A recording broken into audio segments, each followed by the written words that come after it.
You ever feel like you're yelling into the void and no one's listening? That desperate, heart-stopping moment when everything's on the line and all you can do is hope?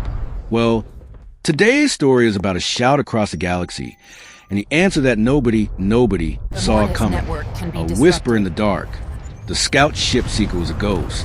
Its hull, once a proud silver blue, was now scarred, a testament to 1,000 desperate escapes. Inside, Captain Gray, his slender blue fingers trembling, hunched over the comms console.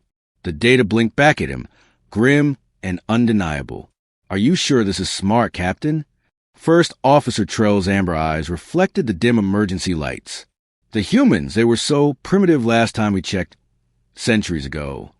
Gray didn't look up. What choice do we have? The Mord have taken 3 outer colonies this month. The home world will fall in weeks. The Seeker hugged the shadow of a small moon, invisible to the constant sweeps of Mord scout vessels. They'd picked this system because ancient Valen records whispered of a blue planet, Earth, close enough to send a signal, but far enough from Valen space to keep hidden. The Council ordered all ships back for the final defense. Trell reminded him gently. Gray finally looked up, his pale face set with a grim resolve. And what good is one little scout ship against the Mord fleet? This way, at least we try something different. He pressed his hand against the transmitter. The ship's computer had spent days crunching data, translating their desperate plea into basic human languages, adding horrifying visuals of the Mord attacks, technical specs of their terrifying weapons. Message encoded and ready, the computer announced. Gray took a deep breath. Send it. A soft pulse of energy left the ship, carrying the desperate hopes of a dying civilization. The message was simple. People of Earth, we need help. The Mord Collective threatens all free life. Your assistance once saved others. Please respond. Trell watched the energy signature fade, a tiny ripple heading for that distant blue planet. What do you expect them to send? A diplomat? A scientist? One ship? Gray's shoulders slumped. Just a fraction. Anything, Trell. Anything would help right now. Even their perspective might give us something our scientists haven't considered. Little did they know. In the centuries since the Valen last peered at them, humanity had changed. Oh, how they had changed. Earth answers the call. Admiral James Wilson stood at the window of Lunar Command, Earth hanging like a precious jewel in the vast blackness. At 62, his hair was pure white, but his posture was as ramrod straight as it had been 35 years ago when he joined the United Defense Fleet. "You're sure about the translation?" he asked, not turning. Behind him, Dr. Lisa Park nodded, her eyes glued to her data tablet. "Yes, Admiral. Our linguistics AI confirms it with 98.7% certainty. This is a genuine distress call from an unknown species, calling themselves the Valen. They're under attack by something called the Mord Collective." Wilson turned. The command center buzzed with controlled chaos. Technicians, officers, all processing the incoming data. The technical data they sent is extensive. Commander Ben Foster, the fleet's tactical officer, added. The Mord appeared to be a hive mind species with partially synthetic biology. Their ships use quantum-link shields and plasma-based weapons. Formidable, but not beyond our capabilities. Wilson walked to the central holographic display. Images flickered to life. Strange, angular, insect-like ships clashing with smaller, more elegant vessels. The smaller ships were clearly losing. Location? The Valen homeworld is approximately 40 light-years from Earth, Foster replied. With the new jump drives, we could have a response fleet there in under 2 weeks. Wilson's eyes narrowed, scanning the data. The Valen clearly had no idea what they were dealing with. Their message suggested they expected, at most, a diplomatic envoy, maybe a single ship. They didn't realize that in the centuries since humans had last encountered alien life, Earth had united under the pressure of existential threats. They'd built a fleet, not just to protect Earth, but to ensure humanity would never face extinction again. The Security Council will need to approve any major deployment. Dr. Park gently reminded him. Wilson nodded slowly. Schedule an emergency session for 0800 tomorrow. Have all this data packaged and ready for presentation. He paused, watching the simulation of moored ships decimating a Valen colony. and begin quiet preparations for the Third Fleet to mobilize. 3 days later, the United Earth Security Council chamber fell silent as Admiral Wilson concluded his presentation. The Mord Collective represents exactly the type of threat our fleet was built to counter, he said, standing tall before the 12 council members. Based on the data provided, they systematically consume all resources in a system before moving to the next. The Valen are simply in their path. Councilor Rivera leaned forward. And you believe we should commit significant forces to help an unknown species? Admiral, this isn't our fight. With respect, Counselor, Wilson replied firmly, it became our fight the moment we received their call. We've built this fleet not just to protect Earth, but to uphold the principles that united us. If we ignore this, what message does that send other peaceful species? More practically, if the Mord consume the Valen, they'll only grow stronger before eventually finding us. The Council President, Dr. Omar Khan, studied the Admiral. What exactly are you proposing? I recommend deploying the Third Fleet under my command. 50 ships, including the Dreadnoughts Deterrent and Resolute. We've analyzed the Mord weaknesses and believe we can halt their advance. The chamber erupted in whispers. 50 ships, the largest deployment in human history. That would leave our core systems with reduced protection, noted Counselor Chun. Wilson nodded, a calculated risk. But our perimeter defense systems are more than capable of handling any known threats while the fleet is deployed. After hours of intense debate, the Council voted. The decision was made. Humanity would respond to the call. A new kind of doom? Back on the Seeker, Captain Gray received the shocking news from Valen High Command. They've detected what? He asked, certain he'd misheard. A massive energy signature approaching the outer boundary of Valen space, repeated the commander on the secure channel. At first, we thought it was a new Mord battle group, but the signature is completely different. Initial analysis suggests multiple ships, many ships. Gray felt his heart racing. From Earth. We cannot confirm, but the trajectory matches. Captain, what exactly did you ask these humans for? Gray stared at the data streaming across his screen, showing energy readings far beyond anything the Valen fleet had ever produced. I just asked for help. As the Seeker raced toward home, Gray wondered what kind of civilization could respond to a simple distress call with such overwhelming force. What had humanity become in the centuries since the Valen last observed them? And would their arrival mean salvation or simply a new kind of doom? The fate of the Valen now rested in the hands of a species they had drastically underestimated. The Deterrent. The massive hangar bay of Lunar Station Alpha hummed with activity. Shuttles zipped between colossal vessels, carrying supplies and personnel.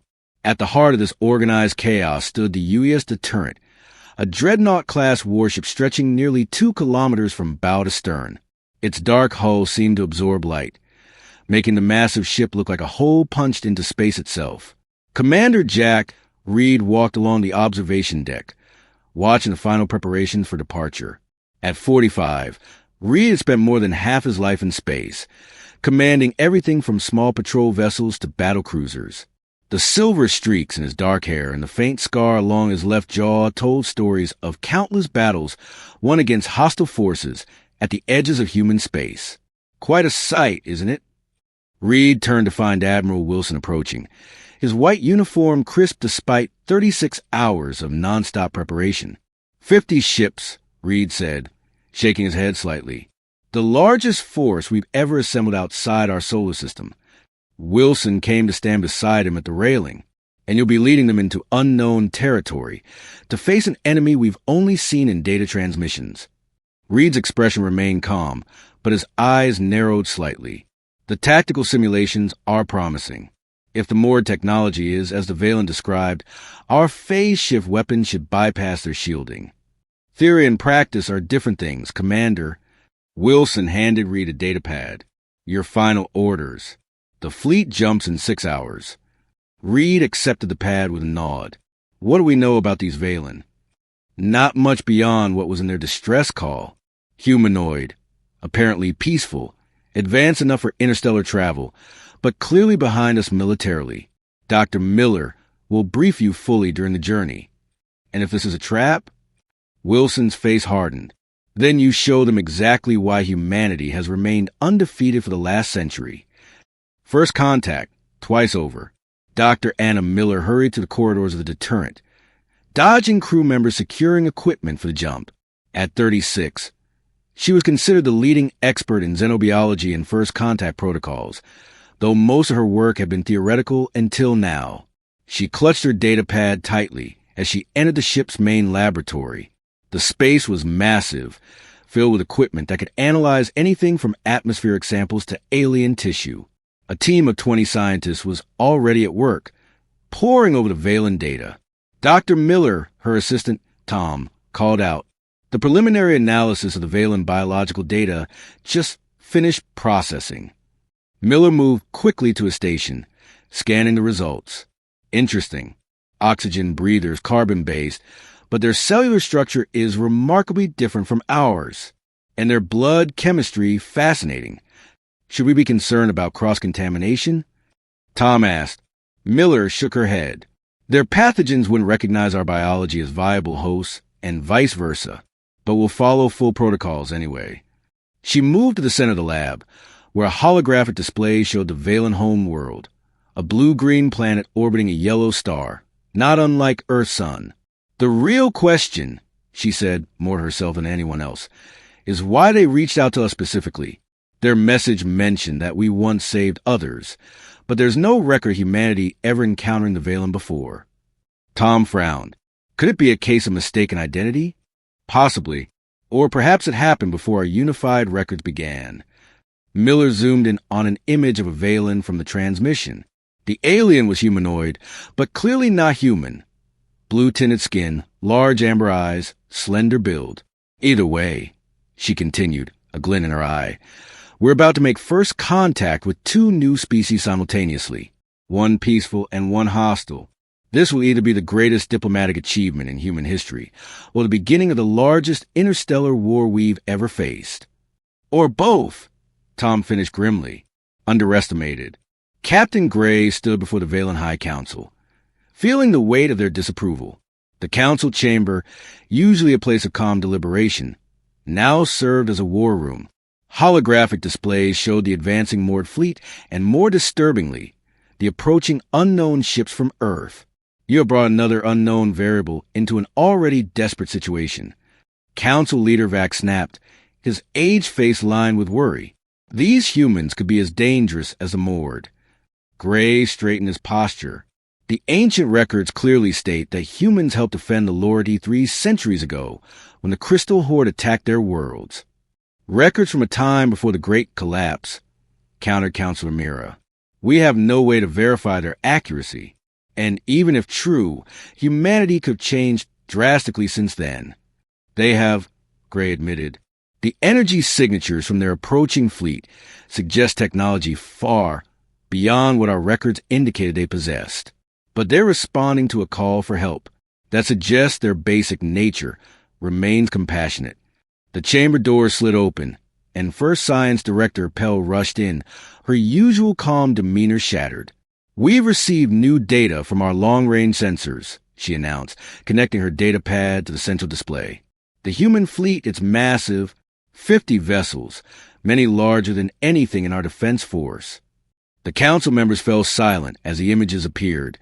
Dark ships with sleek, predatory designs, bristling with weapon systems Valen couldn't even identify. By the first light, whispered Counselor Mira. What have we done? Gray studied the images, a mixture of hope and concern washing over him.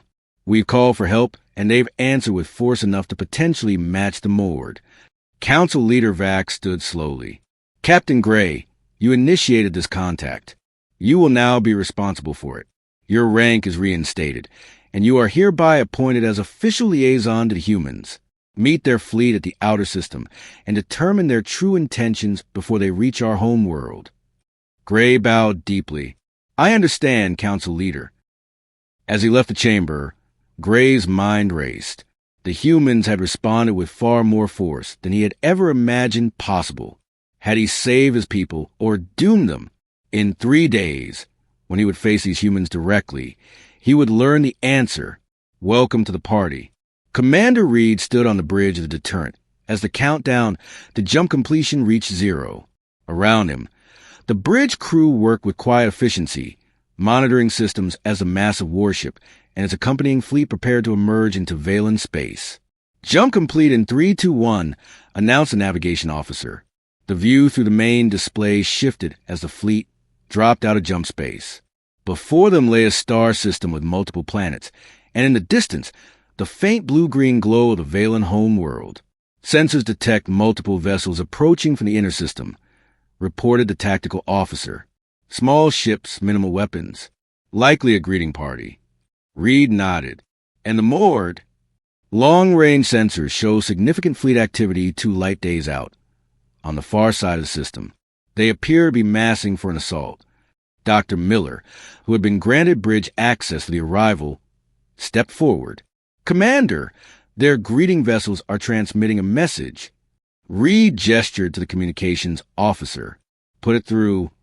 The main screen shifted to show a slender, blue-skinned alien with large amber eyes. When it spoke, the ship's AI translated seamlessly. Greetings, vessels from Earth. I am Captain Gray of the Valen Defense Force. On behalf of my people, I welcome you to our system, and thank you for answering our call. Though I must admit, we did not expect quite so many of you. Reed met the alien's gaze steadily. Captain Gray, I am Commander Jack Reed of the United Earth Fleet. We received your distress call and have come to render assistance against the moored collective.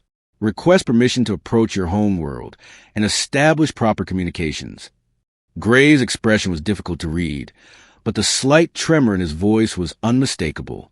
Permission granted, Commander, and thank you. Your arrival has given my people something they had lost. What's that? Reed asked. Hope, replied Gray, simply. As the human fleet moved deeper into the system, the moored collective adjusted their own approach vectors. Their hive mind registered the new arrivals and began to calculate the threat they might pose. The gathering storm was about to break. A tour of human power. The shuttle bay of the U.S. deterrent was immaculate, polished to military perfection. Commander Reed stood with perfect posture, flanked by Dr. Miller and a small honor guard. They watched as the Valen shuttle gently touched down, its smooth blue-silver hull contrasting sharply with the dark, angular human vessel surrounding it. Remember, Dr. Miller whispered, their body language is different from ours. What looks like aggression might be curiosity, and what seems like submission could be respect. Reed gave a slight nod, his face betraying nothing of the tension he felt. This wasn't just any first contact. It was happening in the shadow of an approaching enemy force. Every moment spent on diplomacy was a moment not spent preparing for battle. The shuttle's door slid open with a soft hiss, revealing Captain Gray and 2 other Valen officials. They stepped forward cautiously, their large amber eyes taking in the human welcoming party. Gray was dressed in what appeared to be a formal uniform, deep blue with silver markings that matched the patterns on their ships. Captain Gray, Reed said, stepping forward, welcome aboard the deterrent. Gray placed his right hand over his chest and bowed slightly. Commander Reed, the Valen High Council sends their gratitude for your swift response. His eyes drifted to the massive hangar bay around them, taking in the arsenal of fighters and combat shuttles. Though we must admit, we did not anticipate such significant military presence. Reed's expression remained neutral. When we received your distress call on the data on the moored collective, our Security Council determined a full military response was warranted. Dr. Miller stepped forward with a warm smile. I'm Dr. Anna Miller, xenobiologist and first contact specialist. We have much to learn from each other, Captain Gray. Gray's companions exchanged nervous glances. One of them, a female Valen with darker blue skin markings, leaned toward Gray and whispered something. Gray nodded before addressing the humans again. This is Science Director Pell. He gestured to the female, and Defense Coordinator Jax. He indicated the other Valen. A stockier individual with what appeared to be some kind of mechanical augmentation around his left eye. Jax spoke, his translator conveying a deep, rumbling voice. Your weapon systems are impressive. We did not realize humans had advanced so far since our last observations. Reed raised an eyebrow. And when was your last observation of Earth? The three Valen exchanged uncomfortable looks before Gray answered. Approximately 300 Earth years ago, we observed your early combustion engines and primitive radio communications. Dr. Miller couldn't suppress a small laugh. That explains the surprise. Humanity has changed considerably since then. Perhaps we should continue this discussion somewhere more comfortable, Reed suggested, gesturing toward the exit. We prepare a conference room, and our chefs have attempted to create food compatible with Valen biology based on the data you sent. As they walked through the corridors of the massive warship, the Valen visitors couldn't hide their amazement. Crew members stopped and stared briefly before continuing their duties. For most, this was their first time seeing an alien species in person. Your ship is formidable, Gray commented, watching as they passed the weapons testing range where Marines practice with advanced energy rifles. The Deterrent is our fleet flagship, Reed explained. One of 3 dreadnoughts we brought. Jax is mechanical, I whirred as he scanned the surroundings. 3? Your message indicated 50 vessels, correct? 3 dreadnoughts. 15 cruisers, 20 destroyers, and 12 support ships. The Valen stopped walking for a moment, stunned by the casual mention of such firepower. Pell, the science director, found her voice first. The entirety of the remaining Valen Defense Force consists of 17 vessels, the largest being approximately the size of what you would classify as a destroyer. Reed nodded sympathetically, which is why we're here.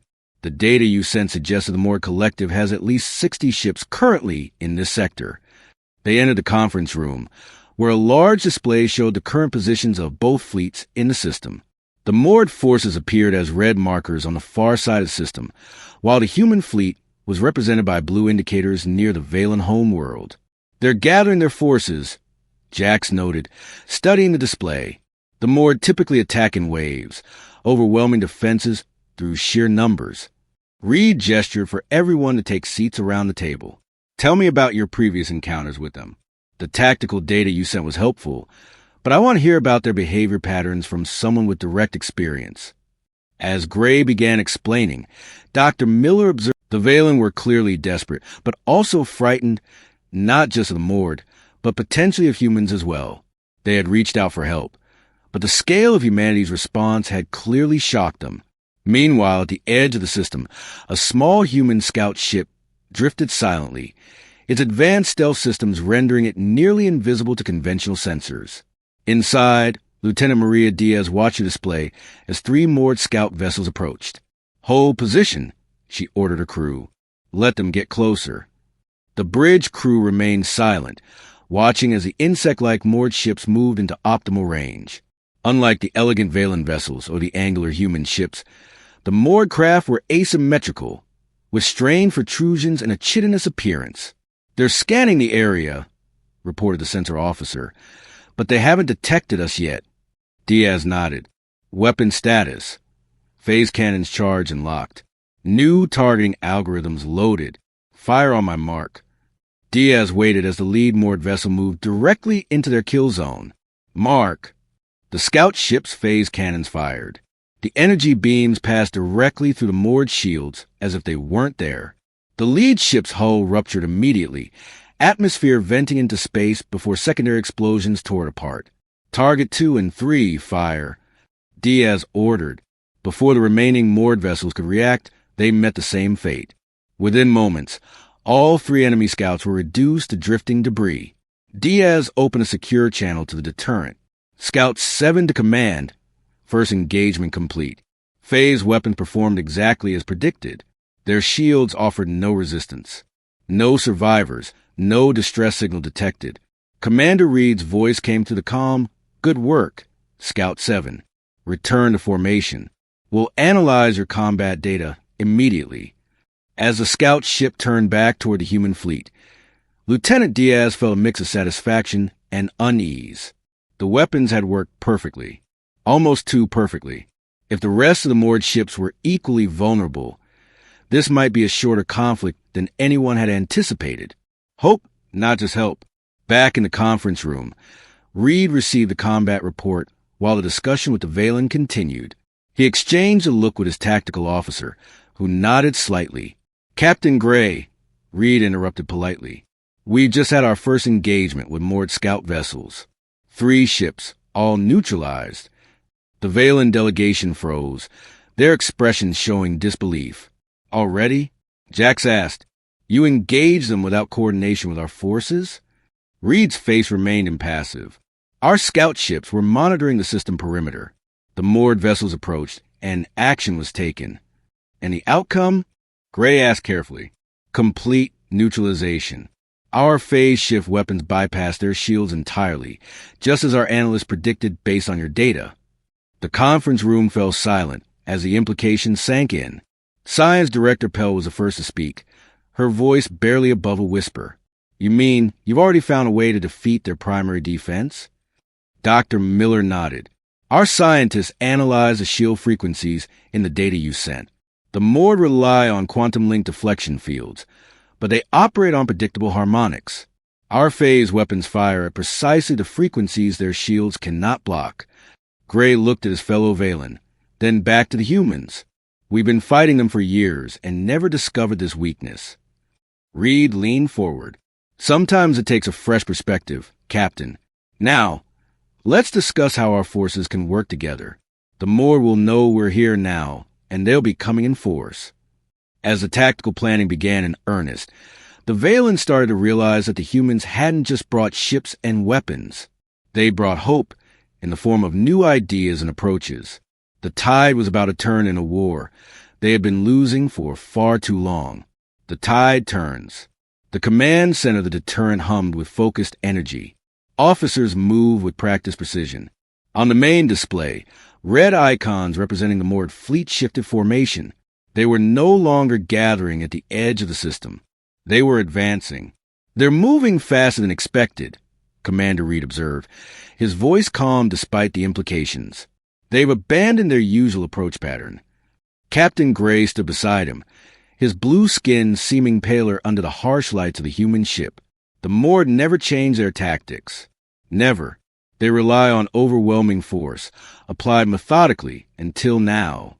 "Our destruction of their scout ships has triggered something," Reed replied. "They recognize us as a serious threat." Tactical Officer Vega approached with a datapad. "Sir, analysis of their new formation suggests they're concentrating their largest vessels at the front. They're preparing to punch straight through our defensive line." Reed studied the display thoughtfully. "They're adapting. Interesting." He turned to Gray. "Your people said the moored operate with a hive mind. Could they be reacting collectively to a new threat?" Before Gray could answer, Dr. Miller entered the command center, slightly out of breath. "Commander, I have something important. We've completed our analysis of the more biological data." "Go ahead, Doctor." Miller brought up her findings on a side screen. "The moored aren't fully organic. Each individual has synthetic components integrated into their nervous systems, creating a network that spans their entire collective. It's how they coordinate so effectively, like a living computer network." "Exactly." Miller's eyes shone with excitement. "And networks have vulnerabilities. If we could broadcast a signal on the right frequency, we might be able to disrupt their coordination temporarily." Reed turned to his communications officer. "How quickly can we modify our communications array to broadcast on the frequencies Dr. Miller specifies?" 2 hours, maybe less." "Make it happen." Reed looked back at the tactical display. "But we need to slow their advance until then." Gray stepped forward. "Commander, my ship could help. The Seeker is small and fast. We could deploy your disruptive technology once it's ready." Reed considered this for a moment before nodding. "Approved. Now, let's adjust our defensive position. If they want to punch through, we'll make them pay for every meter." High above the Valen homeworld, the human fleet spread into a wide defensive formation. Destroyers and cruisers formed the front line, while the massive dreadnought hung back, their weapon systems powered up and ready. The remaining Valen ships integrated into the formation, their crews working alongside human officers through newly established communication channels. On the bridge of the deterrent, Reed watched as the moored fleet approached visual range. Their ships were even stranger in direct observation. Asymmetrical constructions that seemed to grow rather than be built, with pulsing lights that moved across their hulls like blood through veins. All ships report ready, Commander, announced the communications officer. Reed nodded. Fleet-wide transmission, weapons free. Engage at optimal range. The space between the fleets lit up as human phase cannons fired their first salvos. Brilliant beams of energy sliced through the void, passing through moored shields and cutting into their hulls. Several smaller moored vessels exploded immediately, while larger ships suffered visible damage but continued their advance. All ships report ready, Commander, announced the communications officer. Reed nodded. Fleet-wide transmission, weapons free. Engage at optimal range. The space between the fleets lit up as human phase cannons fired their first salvos. Brilliant beams of energy sliced through the void, passing through moored shields and cutting into their hulls. Several smaller moored vessels exploded immediately, while larger ships suffered visible damage but continued their advance. "They're returning fire," reported Tactical Officer Vega. The moored weapons were plasma-based, superheated matter that splashed against human shields in vibrant bursts of color. Unlike the Valen shields, which had folded quickly under such attacks, the human defenses held. "Shield effectiveness at 87%, reported the defense officer. "The new harmonics are working." Reed allowed himself a small smile. Based on the Valen data, his engineers had recalibrated their shield frequencies to better resist the moored weapons. It wasn't perfect, but it gave them a fighting chance. "The Valen destroyer Windstar is taking heavy fire," called out the tactical officer. "Their shields are failing. Direct cruisers resolute and dauntless to provide cover," Reed ordered. On the tactical display, 2 human cruisers broke formation, moving to flank the struggling Valen vessel. Their point defense systems activated, intercepting incoming moored fire, while their main weapons targeted the attacking ships. Captain Gray watched with amazement. Your ships move with such coordination, yet each captain seems to make independent decisions. "Initiative within structure," Reed explained. "Every commander knows the overall strategy, but has freedom to adapt tactically." The battle intensified as the moored pressed their attack. Despite initial losses, they continued forward, seemingly unconcerned with casualties. 3 human destroyers suffered critical damage, their crews evacuating to nearby support vessels. A Valen light cruiser exploded, sending debris scattering across the battlefield. "They're still coming," Gray observed, his voice tight with concern. "Our losses are mounting." Reed's expression remained determined. "Dr. Miller, status on the disruption signal?" Miller's voice came through the comm. "Ready, Commander. Captain Gray's ship is in position to broadcast. Execute." Aboard the Seeker, First Officer Trell monitored the human device, now integrated into their communications array. "Broadcasting now, Captain," she reported to Gray via secure channel. The effect was not immediately visible, but sensors told the story. Across the moored fleet, ship movements became erratic. Some vessels drifted out of formation, while others fired at incorrect targets or ceased firing altogether. "It's working," Trell exclaimed. "Their coordination is breaking down." From the deterrent, Reed saw the opportunity. "All ships, concentrate fire on their command vessels. Target the largest ships at the center of their formation." The human fleet responded immediately, focusing their considerable firepower on the massive moored vessels that appeared to direct the smaller ships. Phase cannons cut to their defenses, while conventional weapons hammered the already damaged sections. One by one, the large moored command ships began to explode, massive fireballs blooming in the darkness of space before being extinguished by the vacuum. With each destruction, more moored vessels lost coordination, their formations breaking. Tactical Officer Vega reported, unable to keep the excitement from his voice. "Multiple ships are withdrawing." Gray stared at the display in disbelief. "I've never seen the moored retreat. Never." Reed watched as the enemy fleet scattered, some ships jumping out of the system, while others continued to fight without coordination. "They're not defeated," he cautioned, "just confused. Without their command structure, the hive mind has temporarily fractured." Dr. Miller studied the sensor readings. The effect won't last. They'll adapt to our frequency and reestablish their network. Then we press the advantage while we have it. Reed decided. All ships pursue and engage. Don't let their larger vessels escape. The human fleet moved forward, breaking their defensive formation to chase the retreating moored ships. The Valen vessels joined them, their crews fighting with renewed vigor now that victory seemed possible. A debt, a promise, a new dawn. Hours later, the space around the Valen home world was quiet again. Debris from destroyed ships drifted silently while rescue vessels moved among damaged craft, retrieving survivors and offering assistance. On the Deterrence observation deck, Reed stood with Captain Gray, looking out at the stars. 23 human ships damaged, Reed said quietly. 8 destroyed completely, though we managed to save most of the crews. 4 of your vessels lost, he turned to Gray. A high price, but your home world is safer now. Gray nodded slowly. My people have never known such sacrifice from outsiders.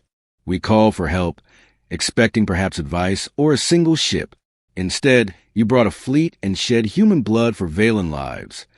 He placed his hand over his chest in the Valen gesture of deep respect. We cannot repay such a debt. This isn't over, Reed cautioned. The Mord will return, possibly with new defenses against our weapons and tactics.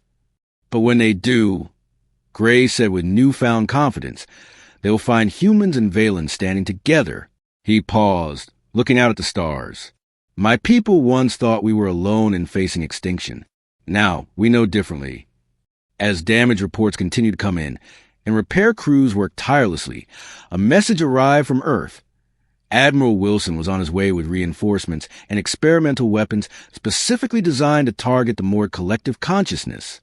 The tide of war had turned, but the true test was yet to come. The alliance forged. The Great Hall of the Valen High Council had never hosted so many different beings. Sunlight streamed through the tall crystal windows, casting rainbow patterns across the gathered crowd of humans and Valen.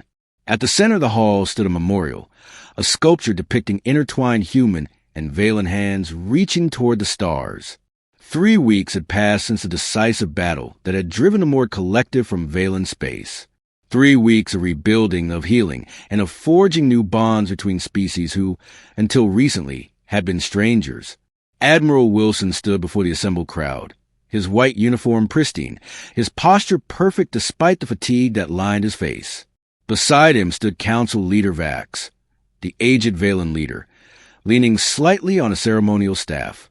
Today, we honor those who gave their lives to protect this world, Wilson began, his voice carrying throughout the hall. Human and Valen alike, they fought together against a common enemy.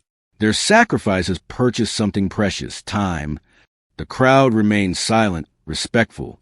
Among them were the crews of both fleets, some still bearing visible injuries from the battle. The Mord collective has retreated, but not surrendered, Wilson continued. Our intelligence suggests they are regrouping, adapting. When they return, and they will return, they will be ready for the tactics that defeated them before. Council Leader Vax stepped forward, which is why today is not only about remembrance, but about the future. Our scientists have already begun working with human experts to develop new defenses and weapons. What the Mord could not anticipate before, they will find doubly surprising when they return. From his position near the front of the crowd, Captain Gray watched with a mixture of pride and humility. Beside him stood Commander Reed, still recovering from injuries sustained when his bridge had been damaged in the final moments of the battle. You know, Gray said quietly to Reed, when I sent that message to Earth, I truly believe we might receive a single diplomat, or perhaps a small science vessel. Reed smiled slightly. Humanity learned long ago that half measures rarely succeed. When we commit fully. A philosophy my people would do well to adopt, Gray admitted. We spent too long hoping the Mord would simply pass us by, until it was almost too late. At the center of the hall, Admiral Wilson was continuing his address. Today, I am authorized by the United Earth Security Council to propose a formal alliance between our peoples. Not merely a military pact, but a true partnership, sharing knowledge, resources, and a common vision for the future. A murmur of excitement passed through the crowd as Council Leader Vax raised his hands. The High Council has voted unanimously to accept this proposal. From this day forward, the Valen Confederation joins the interstellar cooperative that Earth has been building among peaceful species. Dr. Miller, standing with her research team, couldn't contain her smile. "This is extraordinary," she whispered to her assistant Tom. "Just weeks ago, the Valen didn't even know modern humans existed. Now we're allies." Tom nodded. "Nothing unites like a common enemy." "It's more than that," Miller insisted. "Look around you. The cultural exchange has already begun." Indeed, throughout the hall, humans and Valen were intermingling, sharing stories, comparing experiences. Near one wall, a human engineer was deep in conversation with a Valen scientist, both gesturing excitedly over a holographic display of engine schematics. Admiral Wilson stepped back as Council Leader Vax continued the ceremony, presenting medals to heroes from both species. Among the first called forward was Captain Gray, restored not only to his former rank but promoted to serve as the official Valen liaison to the human fleet. For vision that reached beyond the stars, Vax proclaimed, placing a shimmering medallion around Gray's neck, and for the courage to seek help when all seemed lost. Gray bowed deeply, then turned to face the crowd. "I merely sent message," he said. "It was humanity who answered, not with words, but with ships and brave souls willing to fight for strangers." He looked directly at Commander Reed. "That is a lesson the Valen will never forget." Reed nodded in acknowledgement, his expression solemn but eyes showing respect. Beyond the stars. Later that evening, as the formal ceremonies concluded, Admiral Wilson stood on a balcony overlooking the Valen capital city. Its architecture was unlike anything on Earth, graceful spires and flowing structures that seemed to defy gravity, all illuminated by soft blue lighting that complemented the twin moons hanging in the night sky. Commander Reed joined him, moving carefully due to his healing injuries. "Beautiful world," he commented. "Worth protecting." Wilson nodded. "And strategic. When the Moor return, this will be our forward base of operations." "Already planning the next battle, Admiral?" "Always." Wilson turned to face his officer. "The reinforcements I brought include the new resonance disruptors. Based on Dr. Miller's findings, they should be able to target the Moored hive mind more directly, possibly even sever their connections permanently." Reed considered this. That could either defeat them entirely or turn them into something unpredictable. "Yes," Wilson finished, "but it's a risk we need to take." Their conversation was interrupted as Captain Gray approached, accompanied by Dr. Miller. "Admiral, Commander," Gray greeted them. "I hope we're not intruding." "Not at all," Wilson assured him. "What brings you here?" Miller stepped forward, excitement evident in her voice. "We've been analyzing the long-range communications data from our outer system sensors. There are signals coming from at least 3 other systems in nearby sectors." "Moored communications?" Reed asked, immediately alert. "No," Gray replied. "They appear to be distress calls, similar to the one we sent to Earth. Other species who have heard about what happened here." Wilson's eyebrows rose. "Word travels fast." "The Moored have been expanding for decades," Gray explained. "Many civilizations lie in their path. Until now, resistance seemed futile. But after what happened here, hope spreads," Miller finished. "They've learned that humanity responds to calls for help." Wilson looked out at the alien city, then up at the stars visible above it, each one potentially harboring life, cultures, people who might be facing their own desperate struggles against the darkness. "Then we have work to do," he said simply. "Commander Reed, prepare a report for Earth. We'll need more ships, more personnel." Reed nodded. "The Moor won't expect us to expand outward while they regroup." "Exactly." Wilson turned to Gray. "Captain, would the Valen be willing to send representatives with us to these other systems? New allies might respond better to a diverse delegation." Gray placed his hand over his chest in the Valen gesture of commitment. "My people would be honored. We called for help and received it. Now, we can do the same for others." As they stood on the balcony, a flight of ships passed overhead.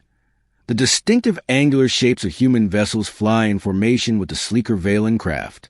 Together, they rose into the night sky, a visible symbol of the new alliance.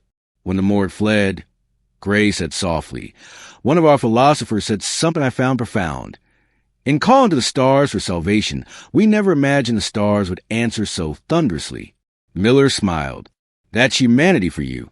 We tend to make an entrance." The four of them watched as the patrol ships disappeared into the darkness above, carrying with them the promise of protection. What had begun as a desperate call from a dying civilization had transformed into something more. The beginning of a cooperative that would spread across the stars, uniting those who sought peace against those who would destroy it. The aliens had mistakenly called humanity for help, expecting perhaps a whispered response. Instead, a fleet had arrived, and with it, a future none of them could have imagined. And that's just the start of humanity's role in the galaxy. What do you think happens next? Do these new alliances hold? Will the Mord adapt and come back stronger? Let me know your predictions in the comments below. And if you want to be part of a community that always answers a call for awesome sci-fi, hit that subscribe button and ring the notification bell. You won't want to miss our next deep